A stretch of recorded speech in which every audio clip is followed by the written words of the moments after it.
ભારત સરકાર દ્વારા તાજેતરમાં મુંબઈમાં 9 કોસ્ટલ સ્ટેટ એટલે કે દરિયાઈ રાજ્યોની મળેલી મીટિંગમાં ભારત સરકારના ડિપાર્ટમેન્ટ ઓફ ફિશરીઝ વિભાગ દ્વારા માંગરોળ બંદરની મહાવીર માછીમાર સહકારી મંડળી લિમિટેડના પ્રમુખ દામોદરભાઈ ચામુંડિયાને બેસ્ટ ફિશરીઝ કોઓપરેટિવનો એવોર્ડ એનાયત કરવામાં આવ્યો હતો।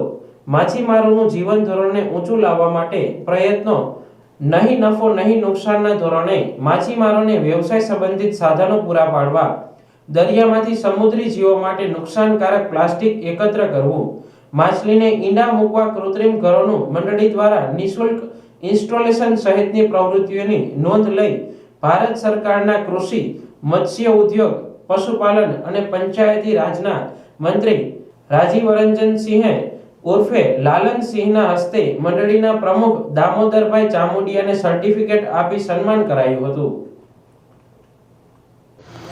મુંબઈમાં ભારત સરકારની કોસ્ટલ 9 સ્ટેટ્સની એક મિટિંગ રાખેલી હતી, જેમાં અંદર ભારત સરકારના મિનિસ્ટર્સ, સેન્ટ્રલ મિનિસ્ટર અને સચિવશ્રીઓ દરેક કોસ્ટલ સ્ટેટ્સના અને કોસ્ટલ સ્ટેટના મિનિસ્ટરશ્રીઓ હાજર હતા। એ મિટિંગમાં અંદર ભારત સરકારશ્રીએ ભારતની બેસ્ટ ફિશરીઝ કોઓપરેટિવ તરીકે અમારી મહાવીર માછીમાર સહકારી સંસ્થાને એવોર્ડ આપવામાં આવ્યો છે। એ એવોર્ડ ભારત સરકારના મત્સ્યોદ્યોગ મંત્રી રાજીવ રંજનસિંહ ઉર્ફે લલનસિંહ તરફથી અમને એનાયત કરવામાં આવ્યું છે। એ બદલ હું સરકારશ્રીનો ખૂબ ખૂબ આભાર માનું છું।